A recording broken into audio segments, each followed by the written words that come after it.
세계적인 경영학자인 짐 콜린스가 쓴 위대한 기업은 다 어디로 갔을까라고 하는 재미있는 책 제목에 그래서 이 저자는 인류 역사의 많은 기업들을 한 5년 동안 구체적으로 조사하고 분석하면서 내린 결론이 몰락의 5단계가 있더라는 거예요. 몰락한 기업의 공통된 1단계는 뭐냐? 성공으로부터 자만심이 생겨나는 단계다, 그렇게 말합니다. 성공한 것은 당연한 것이고 성공했던 그 원인과 그것에 대해서 전혀 무관심하고 그리고 교만하고 방자하고 그리고 자기의 장점과 자기의 것들을 극대화시키고 교만하다 보면 반드시 망하는 1단계로 들어가게 된다는 것입니다. 그리고 몰락 2단계는 원칙 없이 더 많은 욕심을 내는 단계래요. 뭐 좀 잘 되니까 더 큰 규모로 더 많이 투자하고 더 많은 찬사, 더 많은 욕심을 부리고 그러다가 결국은 도를 넘어서 큰 화를 자초하게 되는데 이것이 몰락 2단계다, 그렇게 말합니다. 여기는 몰락 5단계까지 있는데요. 항상 그런 건 아니지만 개인이나 기업을 보게 되면 좀 성장하고 좀 성공했다고 하는 사람들 가운데 보면 그만 그 마음속에 교만이 찾아오게 되는 거야. 유혹이 찾아오게 되는 거야. 그래서 넘어지는 일이 너무너무 주변에 많이 있다는 것이지. 오늘 특별히 엘리야 선지자도 똑같은 코스를 지금 밟고 있는 것을 보게 됩니다. 기원전 한 940년경에 북왕국 이스라엘에 엘리야라고 하는 선지자가 있었는데요. 엘리야라고 하는 엘은 하나님이다, 야는 야훼잖아요. 엘리야는 여호와는 나의 하나님이다, 그런 뜻을 가지고 있는 사람이에요. 다 같이 엘리야. 그래서 이 엘리야는 정말 이름 그대로 오늘 19장 바로 앞에 18장에서는 어떤 일이 있었냐 하면 엘리야는 혼자 여호와 하나님을 섬기는 선지자였고 바알과 아세라 선지자, 우상을 섬기는 선지자가 850명과 850대 1의 영적인 전투가 벌어졌습니다. 그래도 결국은 여호와 하나님을 섬기는 이 한 사람이 그 모든 사람을 다 이기게 되고 하나님이 제물에 불을 내려주시고 그래서 대승을 거둔 다음에 그 거짓된 선지자들을 다 죽이는, 그래서 아합 왕 당시에 북쪽 이스라엘의 모든 우상들을 다 타파했다, 그렇게 생각할 수가 있지요. 자, 그리고 이제 엘리야는 이스라엘로 들어오면서 마음에 그런 생각이 있지 않겠어요? 야, 이제 이 소문을 듣고서 이스라엘의 모든 사람들이 이제 하나님을 두려워하는 부흥운동이 일어나겠구나, 회개운동이 일어나겠구나 라고 하는 기대를 가지고 왔는데 웬걸 북쪽 이스라엘의 아합 왕의 부인인 이세벨이, 이시가 아니에요, 이세벨이 내일 이맘때 내가 저 엘리야 저놈을 당장 죽여버리고 내가 안 죽이면 차라리 내가 죽게 될 것이다 하면서 자기를 향하여 칼을 갈게 될 줄 누가 알았겠어요. 자, 그래서 19장에 이제 자기를 죽일 것이라고 하는 이 보고를 받고서 엘리야는요, 이세벨이 얼마나 무서웠는지 두려웠는지 오늘 지도 보세요. 그는 어디에서 저 북쪽 이스라엘에서 약 160km 떨어진 유다 최남단인 브엘세바까지, 지도 보이시죠? 얼마나 이 먼 길, 서울, 대전에 되는 그 엄청난 먼 길인데 아주 남쪽까지 끝에까지 도망가게 되는, 뿐만 아닙니다. 그는 브엘세바에 도착해서는 자기의 사원은 거기에 머물게 하고 혼자서 저 광야 깊숙한 곳으로 하룻길을 걸어서 무려 한 40km 정도 더 깊이 들어가서 거기서 한 그루의 로뎀 나무를 발견하고서 거기에 쓰러져 버리게 됩니다. 여러분, 마찬가지로 엘리야도 한때 18장에서 대성공을 거두었는데, 큰 승리를 거두었는데 아까 얘기했던 짐 콜린스의 얘기처럼 엘리야도 대성공 후에 몰락의 1단계에서 시작해서 생명이 끝나는 몰락 5단계로 그는 신속하게 추락하고 있었던 것입니다. 여러분, 그래도 엘리야에게 한 줄기 소망이 아직 남아있으면 무엇이냐? 그는 하나님과 관계를 맺는 기도의 줄을 놓치지 않았다는 것입니다. 성도 여러분, 저를 보세요. 제가 목회를 하고 여러분들을 만나고 보면 어려운 일들 겪지 않은 사람이 한 사람도 없습니다. 가정의 어려움, 사업의 어려움, 자녀들의 어려움. 그래도 기도의 줄을 놓치지 않는 사람, 결국은 승리하게 되는 것을 얼마나 많이 보는지 몰라요. 우리 성도들은 어려워도 이 기도의 줄을 놓치지 마시기를 주님의 이름으로 축원합니다. 자, 그래서 엘리야는 하나님께 기도하는데요, 4절에 보면 기도는 기도인데 전혀 엉뚱한 선지자답지 않은 기도를 드리고 있어요. 여러분 19장 4절 보세요. 자기 자신은 광야로 들어가 하루길쯤 가서 한 로뎀나무 아래에 앉아서, 다른 말로는 뭐예요?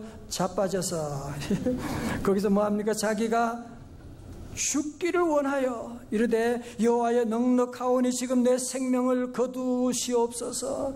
나는 내 조상들보다 낫지 못하니이다. 자, 보세요. 무슨 얘기입니까? 나 이렇게 살아서 뭐합니까? 나 차라리 하나님 죽고 싶어요. 빨리 내 생명 거두어 가세요. 혼자 스스로 목숨을 끊을 수는 없으니까 그는 하나님께 차라리 지금 내 생명을 데려가세요. 아니, 엘리야가 어떤 선지자인데 오늘 여기에서 갑자기 그는 식음을 전폐하고 절망의 나락의 끝에서 죽기로 가는 자살 충동 가운데 빠져 있는, 이게 말이 되는 일입니까? 흔히들 그렇게 말하지요. 우울증은 마음이 약하고 내성적인 사람들에게 잘 걸리는 것이라고 말하지만 실제로는 그렇지 않습니다. 아주 적극적이고 명랑한 사람들 가운데도 너무 무거운 짐이 오게 되면, 너무 감당할 수 없는 그런 아픔이 오게 되고 그것이 계속되게 되면 이런 엘리야와 같은 이런 우울증에 자살 충동에 빠지는 일이 우리 주변에도 얼마나 많은지 몰라요.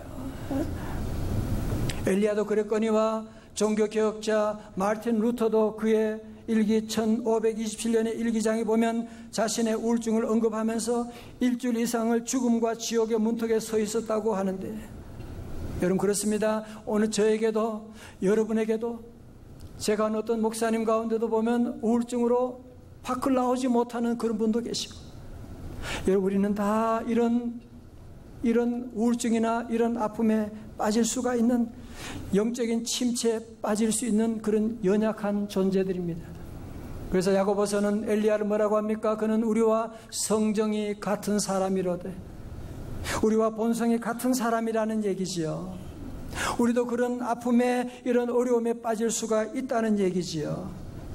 자, 여러분, 그런데요, 이렇게 대단한 엘리야 선지자가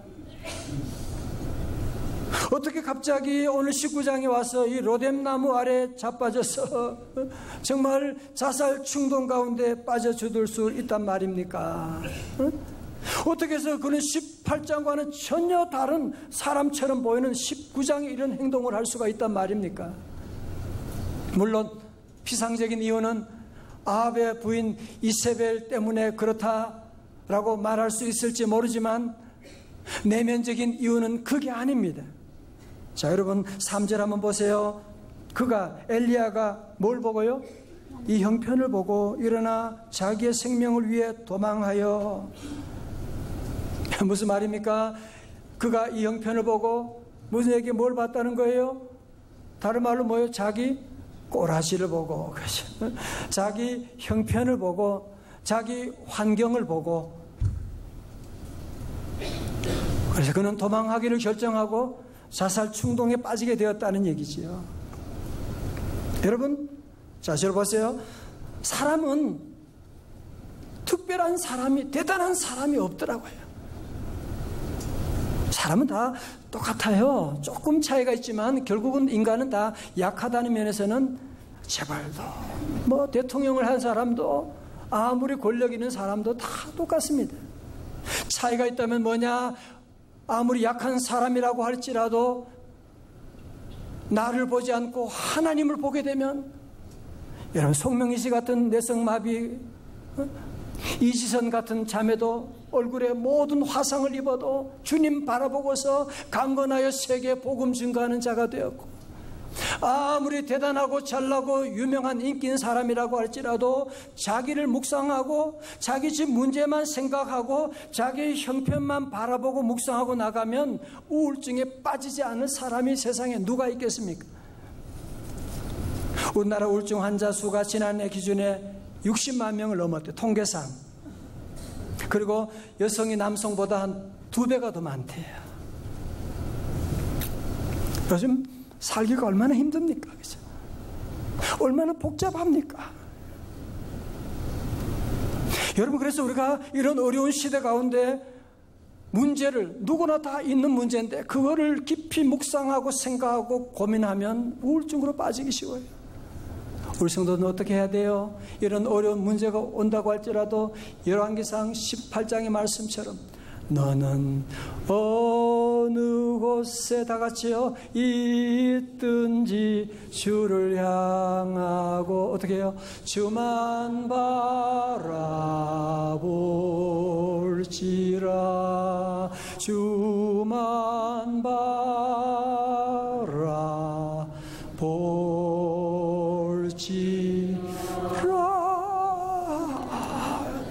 제가 금식을 해서 못 올리는데요, 올릴 수 있습니다. 주만 바라보는 삶입니다. 자, 보세요. 여러분, 이렇게 자기 형편만 보고 죽기를 원하고 이런 한심한 엘리야, 하나님께서 보시고 이 한심한 거사, 어떻게 네 같은 거, 그게 네가 무슨 선지자냐, 그렇게 하나님은 야단치지 않으셨어요. 네가 무슨 집사냐, 주님이 그렇게 야단하지 않으세요. 어떻게 도리어 하나님의 천사를 엘리야에게 보내십니다. 엘리야를 통해서, 천사를 통해서 엘리야를 회복해 나가시는데요, 치료하시는데요, 5절의 말씀이 매우 중요합니다. 우리 다 크게 한번 봉독해봐요. 시작. 로뎀나무 아래 누워 자더니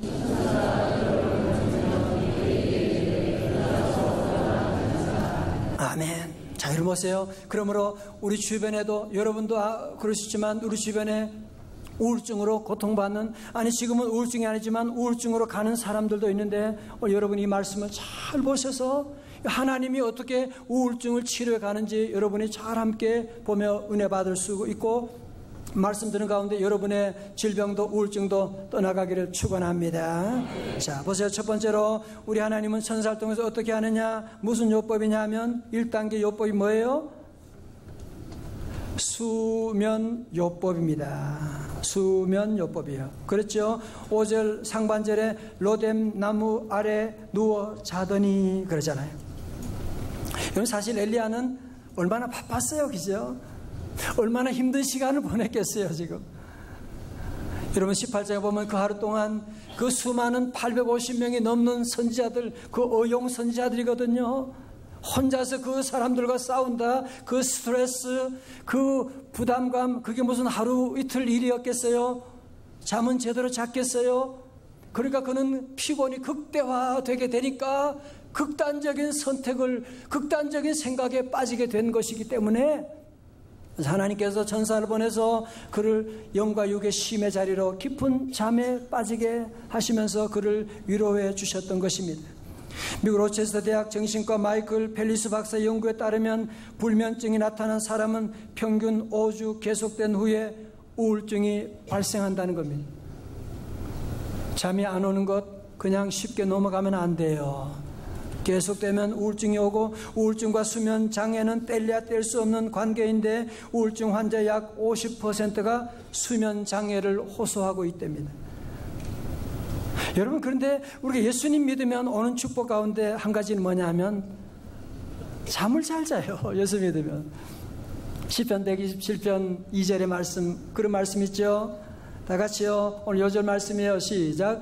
그러므로 여호와께서 그의 사랑하시는 자에게는 뭘 줘요? 잠을 주시는다. 그래서요, 제가 설교 말씀 전할 때 보면 우리 교인들 가운데는 조는 분이 별로 거의 안 계시는, 어떤 분 가끔 보면 조는 분이 계시면 하나님 지금 우울증 치료하고 있구나. 괜찮아요. 깨우지 마세요. 여러분, 2014년 통계에 의하면 한국인의 수면 시간은 전 세계적으로 가장 작대요. 그 중에 청소년들을 비교해보면 독일은 12세에서 18세 청소년 평균 수면 시간이 8.04시간인데 우리 한국 고등학생의 하루 평균 수면 시간은 5.8시간이래요. 게임하고 또 공부하는 경우도 있지만 이렇게 청소년들이 잠을 안 자고 있으면 온갖 불안과 온갖 질병이 찾아오게 되는 거예요. 여러분, 특별히 어린 아이들도 중요한데요. 잠이 중요한데 성장 호르몬의 분비 시간이 저녁 10시부터 새벽 2시까지래잖아요. 제가 미국에서 좀 살다가 와서 보면 제일 늘 이상한 것이 아이들이 10시, 11시 넘었는데도 돌아다니고 하는 거 보면 가슴이 찢어지는 것 같아요. 아니, 어린 애들이 지금 잠자야지. 미국은요, 저녁 7시부터 자요. 아이들 8시만 되면 아이들 자고, 그리고 새벽에 일어나고. 우리 아이들이 잠을 안 자니까요, 어떤 일이 일어난지 아세요? 성장기 청소년의 발육장애, 내 속의 해마 기능 저하, 학습 능력 저하, 피곤하니까 주의력 결핍증, 집중력 장애. 여러분, 그래서 우리 자녀들도 잠잘 수 있는 분위기를 만들어주고, 그래서 우울증 치료하는데 첫 번째 단계가 뭐냐? 잘 자게 하는 수면요법이래요. 잘 자라, 그겁니다. 두 번째로, 오늘 하나님께서 천사를 통해서 엘리야를 치료하는데 어떻게 해요? 두 번째 요법은 무엇이냐? 무슨 요법일까요? 접촉요법입니다. 예, 맞습니다. 접촉요법. 여러분, 5절 중반절에 보세요. 천사가 그를 어떻게 했어요? 어루만지며 터칭 힘. 가족치료 전문가 버지니아 사티어는 어린 시절에 하루에 4번 안아주면, 영어로 허그해주면 겨우 생존하고 8번 안아주면 그럭저럭 살아가고 12번은 안아주어야 잘 살아갈 수 있다고 그렇게 말하고요. 임상의학자 빌 잔슨 박사는 가출 소녀의 90%가 접촉 결핍증에 걸려 있다고 그렇게 말했습니다. 자, 저를 보세요. 우리 아이들 안아주고 업어주고, 요즘은 그런 거 잘 안 하잖아요, 지금. 이게 정말 심각한 문제가 되는 거예요. 여러분, 우리 예수님은 이 땅에 계실 때 마태복음 8장에 보면 심지어 한센병 환자, 임에도 불구하고 주님은 그를 어떻게 하고 터칭 힘, 어루만지시며 그를 낫게 해주시고, 우리 주님 마가복음 10장의 말씀 가운데서는 어린 아이를 안아주시고 그리고 머리에 손을 얹고 안수해 주시는 주님. 그리고 우리 주님은 요한복음 13장에서 사랑하는 제자들을 친히 손으로 발을 씻어주시는, 터치하시는, 어루만져주시는 것이 얼마나 귀한 것을 보여주셨거든요. 그래서 우리 성도들은 오늘 집에 가서라도 사랑하는 아내와 자녀들, 여러분 지금보다 한 10배는 더 많이 어루만져주고 안아주고, 이게 얼마나 놀라운 치유가 시작되는지 몰라요. 세 번째로 우울증 치료 3단계는 무엇이냐 하면 무슨 요법일까요? 영양요법. 네, 어떻게 답을 보셨어요? 영양요법입니다. 여러분, 하나님께서 엘리야가 낙심하여 누워있을 때 천사가 와서 너 선지자가 금식기도 안 하고 뭐 하는 거야? 하고 야단치지 않으셨어요. 도리 뭐라고 하셨습니까? 6절 5절 하반절에 일어나서 먹으라. 일어나 먹어. 그러면서 6절에 음식 메뉴가 나오지요. 본즉 머리맡에 숯불에 구운 떡과 한 병 물이 있더라 말씀은. 7절에 여호와의 천사가 또다시 와서 어루만지며 이르되 일어나 먹으라. 네가 갈 길을 다 가지 못할까노라 하는지라. 자, 보세요. 그러니까 천사가 깊이 잡던 사람을 깨워서 먹으라고 하고, 그걸 먹고 배부르게 하고 또 잠이 들었는데 또 깨워가지고 또 먹으라고, 이제 갈 길이 먼데 잘 먹으라고 그에게 먹여주시고, 그리고 8절에 이에 일어나 먹고 마시고 그 음식물을 힘을 의지하여 40주 40야를 가서 하나님의 산 어디에 이르니라? 호렙에 이르니라. 여러분, 기원전 5세기에 그리스 의학의 시조인 히포크라테스가 그런 말을 했다고 하잖아요.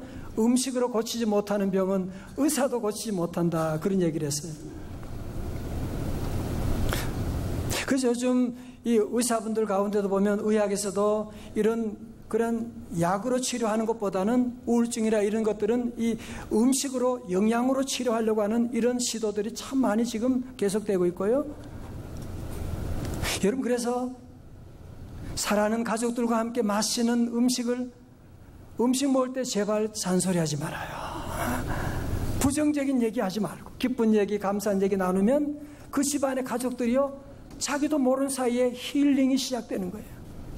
여러분, 그래서 우리 예수님은 공생애를 시작하시면서 제일 먼저 뭐 하셨어요? 가나와 혼인잔치에 가서 물로 포도주를 만드시고 잡수시고, 보리떡 5개, 물고기 2마리로 5,000명을 먹이고 잔치하시고, 예수님 십자가에 돌아가시기 전날도 사랑하는 제자들과 함께 성만찬을, 잔치를 벌이셨던 것이거든요. 그래서 여러분이 먹는다는 게 얼마나 중요한지 몰라요. 그래서 힐링 푸드라고 하는 말이 생긴 것이거든요. 오늘 여기서 퀴즈를 하나 드리겠어요. 어려운 퀴즈예요. 이것은 이 세상에서 가장 긴 음식의 이름이 무엇일까요? 가장 긴 음식의 이름이 무엇일까요? 찬양대 맞춰보십시오. 가장 긴 음식의 이름 뭐냐? 참기름. 참기름. 너무 썰렁한 얘기해서 미안합니다. 용서없어서. 자, 하여튼 여러분, 엘리야가 정말 잘 먹고 많이 먹고 또 천사가 어루만져주고 그리고 음식을 먹고 잠도 자고 그러면서 그가 새 힘을 얻게 됩니다.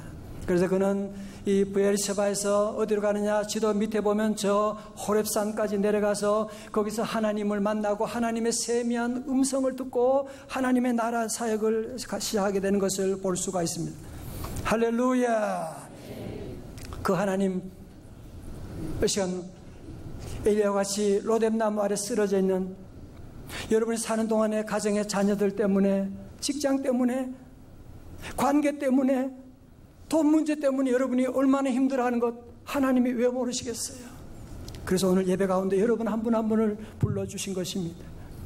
사람들은 말합니다. 밥을 먹고 산다고 말하지만 엄밀한 의미에서 보면 밥을 먹고 사는 것이 아니라 밥을 먹고 조금 힘을 낼 수 있지만 밥을 먹고 산 사람이 아니라 모두 다 밥을 먹고 죽었습니다. 엄밀한 의미에서 밥을 먹고 사는 것이 아닙니다. 밥으로 생명을 얻는 것이 아닙니다.